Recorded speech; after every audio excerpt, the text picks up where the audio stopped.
I'm in Battersea, in the heart of London, on a train rolling over one of the coolest wineries, urban wineries, in the town.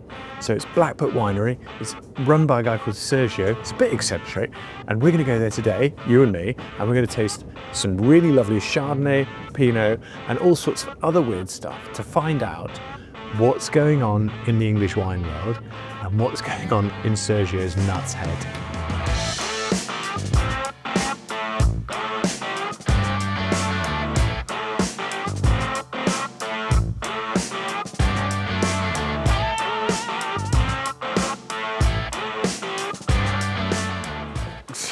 Sergio, hello. how are you? I'm good. How are you, Tom? Let's put that I'm back. good. Why do you? We'll see ya. How do you just look so cool? This is just my normal winery outfit. Okay, so Sergio, can you just talk us through a little bit what you're doing here? You've got no vineyard. Yeah. What the fuck? We are, we're an urban winery. We're making wine like the concrete jungle of London.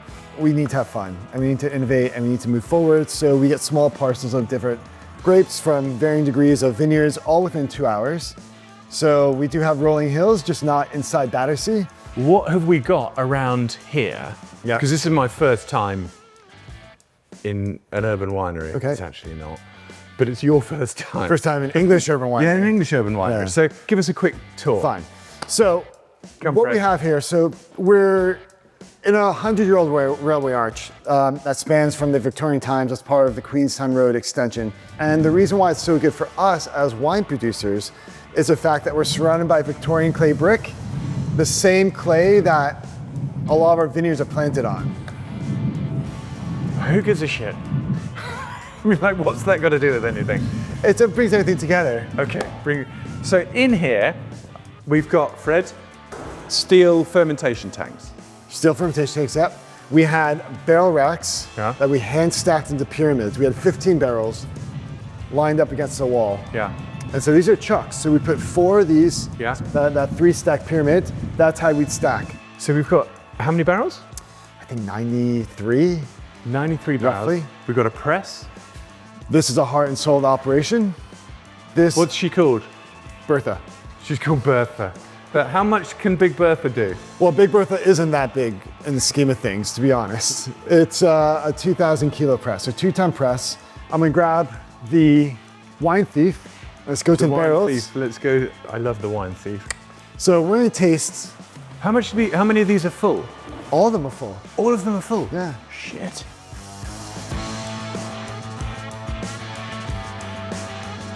So what's quite cool is it's a brand new barrel.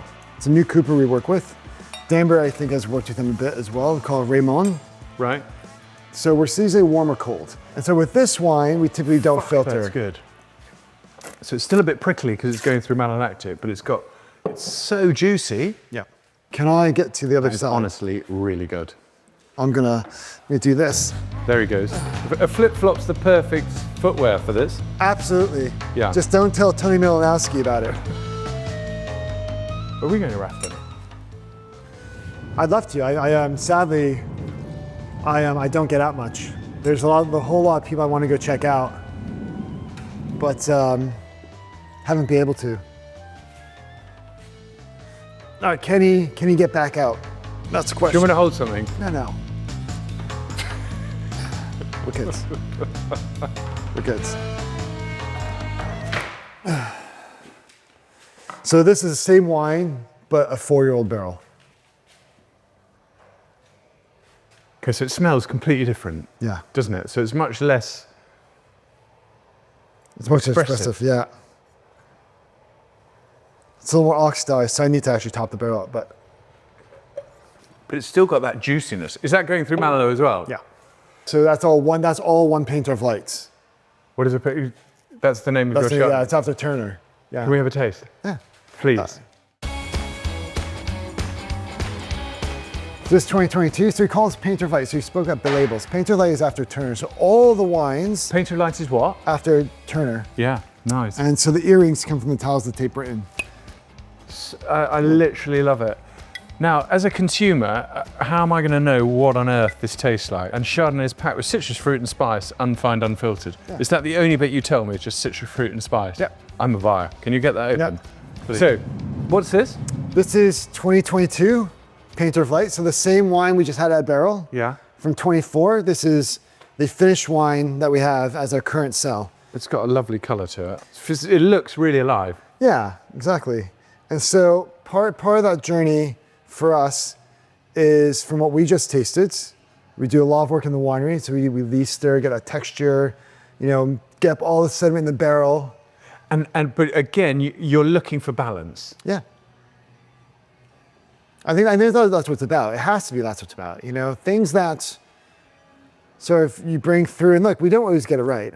I'll be the first one to pick up the flaws. I'm trying not to develop a drink problem. Otherwise I'd drink that. Sergio, that is honestly really great. So we spoke about alcohol, it's 13.5%. There's nothing jumping out at me. It feels like a very smooth, elegant Chardonnay that I can still taste now, and that must be like, I can still taste it now. Yeah, and that's a lot of what we try to achieve is, the main thing is telling the full story of a wine, right? So this may sound like pretentious bullshit, but in essence, what I really am looking for is a start, middle, and end. I think that is really good. Thank you. You don't have an older one that I can try, do you? Yeah. Like something, I would just love to see what happens. Let me... But nothing, I don't want to... It's fine. Let me go to... Let's take a walk to the arch.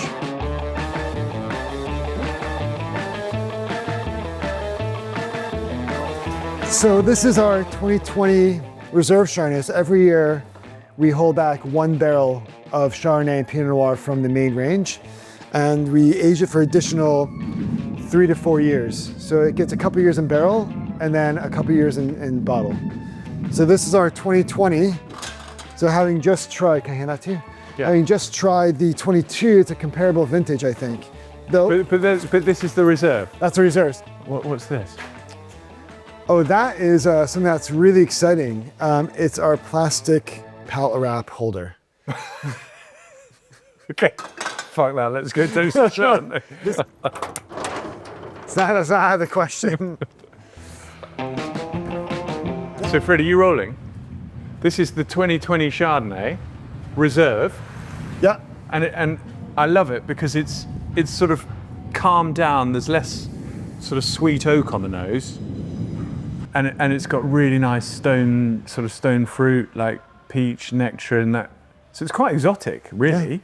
Yeah. It's super tropical. And then when we released it, it was also the same way. So, like, this is a 2020. I think was probably our best vintage.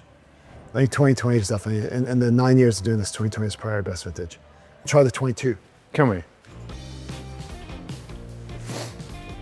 Just mind the floor is a bit wet, just bear that in mind. So this has been in tank for a month. Prior to that, it was in tank for 2 months. So this is Duncan's. This has 40% new oak, and it's 2022. What gives it the colour?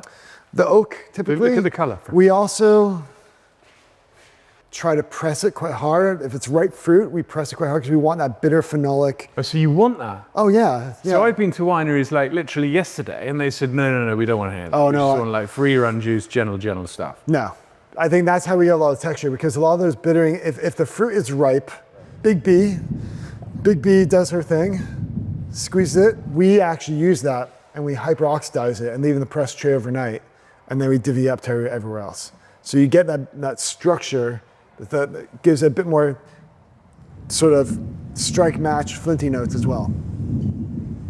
I love, this smells really. Can we stop the fucking tray? I think you just need to go on the track and put a stop sign in front.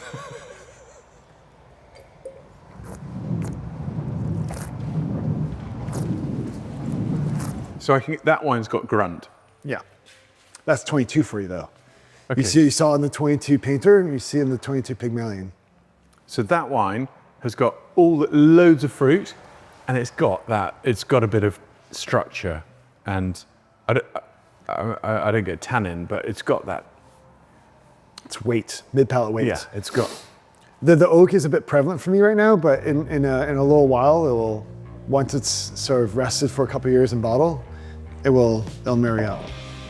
Yeah, So thank you so much. Thanks for coming along. I think that's a wrap.